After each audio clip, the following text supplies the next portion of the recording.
beautiful people. Good afternoon and satisfying Saturday. I pray that this message finds you well, healthy, in great spirits, and having a sensational day. I just wanted to get on here to see how y'all doing, let you know that I'm thinking about you and praying for you. And I pray that you're doing something nice for yourself, something that puts a smile on your face, puts some joy in your heart, some pep in your step, and makes you, feel good. Yes, I had to get on myself today because it's about, for me, it's about since learning to love myself and knowing my value, knowing my worth, honoring and respecting myself. I have to ensure that I'm doing that in all areas with discipline and consistency. And there are things that I've still been falling short on at times, and I refuse to make excuses or justifications or even accept those for myself, because excuses and justifications only satisfy those who make them. Don't nobody give a damn about an excuse or a justification, and I can't stand an excuse or a justification, because at the end of the day it's just talk, and ain't nobody got time for that. Ain't nobody got time for that.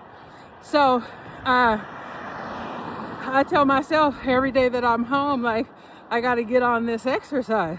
Look, I'm waiting for my divine union to get here, because that's also going to be my workout partner, my friend, my confidant, my player partner, my buddy, person I can hang with, talk shit with, have fun with, be silly with, my protector, my supporter, my encourager, my inspiration, plus so much more. So I'm ready for my divine union, y'all. I need my workout partner, somebody who motivates me and inspires me and encourages me in the areas that I need development and growth. And I'm not going to say weakness, in my areas of development.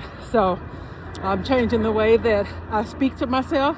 I'm changing the words that I use, watching my word mechanics, because it is everything. How you talk and what you speak and what comes out of your mouth is everything. If I'm speaking positivity and life and light and love, you know what? That's what I'm gonna get. And anything on the other side of that, negativity, pessimism, lack, scarcity, that's what you're gonna get. And look, I come from humble beginnings. I grew up in the projects. I done been through the lack, the scarcity, the poverty mindset. I done dealt with that. I done been through it. I done lived through it. Like I say, I come from humble beginnings. So look, I'm not gonna stay there. I'm not gonna keep myself bound there. And I'm not gonna keep myself going around them same mountains, because I know, I know I'm top shelf, baby. I'm high class. I'm luxury. I'm like I say, and I'm abundance. I'm prosperity. I'm overflow. I am, like I say, I am infinite resources, infinite potentials and possibilities and capabilities and abilities. And I will only be as limited by the ceilings and the bars that I set for myself. And I refuse to do that to myself. In God, I don't have any bounds or limitations. You know, I know the greatness of who I am in God, and I accept that. I believe that. And I know that what I'm capable of. I know what I'm worthy of. And it's boundless. It's limitless. It's unstoppable. It's unapologetic. It's fearless. And guess what? Your girl is making it do what it do, because I'm going to have what God intends for me to have for myself. And I'm going to put in every bit of the work and every effort that I need to get where, get into my soul's purpose and into the destiny, and to step fully and unapologetically and boldly into the places and spaces that God intends for me to be in. I'm not limiting myself. I'm not hindering myself. I'm not capping myself. I'm not, like I say, this, look, I am boundless, limitless, expansion, taking over new territories, look, and gonna keep on growing. It's about growing and building. And I'm ready for my divine union so we could do this thing together, so we could tag team. And because when that divine union from God comes, like, you guys unlock stuff in each other. You cover each other, you protect each other, you pray together for each other, you encourage, you inspire, you cheer, you hold them accountable, you push them beyond what they think they're capable of. Like I say, it's a cheerleader, a coach, encourager, inspire, support, and even somebody to hold you, somebody to lift you up and hold you up when you're too weak to stand on your own. Hell, somebody to carry you if you need to till you're able to get back on your feet. But at the end of the day, it's something that can't be penetrated, something that can't be affected, something that nobody can come between because of the level of communication and the level of trust and the level of authenticity and realness and belief and love and like I say, respect that they have for one another. And I know my divine love is going to be unlike any love I've ever had in my life. And y'all, I have given, I've been loyal, supportive, I've had people's back, I've been the caregiver, show up, the rider, the make it happen, I've been the provider, and like I say, and so much more. I've been all of those roles. I'm loyal. Like I say, I've been all of the roles. I know all of the greatness of who I am. And I'm so ready to give that to somebody who not only appreciates it and values me, but I'm ready for the things that I give to be reciprocated to me. I'm ready to feel and have and receive the same things that I give. That is the biggest hope, dream, and desire and prayer that I have for myself. Like, I'm ready for my divine love. That love is unbreakable. That love is undeniable. That love got a whole lot of haters. Ooh, but look, hi haters. It's gonna be what it is. I could care less. That love got, like I say, it's unstoppable, undeniable, unbreakable, impenetrable. And at the end of the day, the two people, they rise, they build, they grow together. They do things together. They want to be around each other. They're friends. I'm talking about best friends. And that's what I'm waiting for. And I know it's coming, y'all. So I say all that to say, I was in my house today. And of course, I tell myself I got to get to moving. I know I got to do some exercise. And exercise is not my favorite thing to do, especially not by myself. However, that doesn't negate the fact that it has to be done. So with that being said, I didn't get up early in the morning and go. I went out and grounded in my yard because I definitely am intentional about my grounding. And like I say, it's about protecting my peace, my energy, my time, my space. Look, I don't play no games with me, okay? I don't play about me, and neither does God. So, but because of how God loves me, God is teaching me not to play about myself. You know what I'm saying? So I'm sitting in the house. Okay, needless to say, I'm sitting there. Time is moving. Because time don't wait for nobody. It don't. So get your ass on the ball if it's what you need to do. So I'm telling myself, like, again, I can make up an excuse or a justification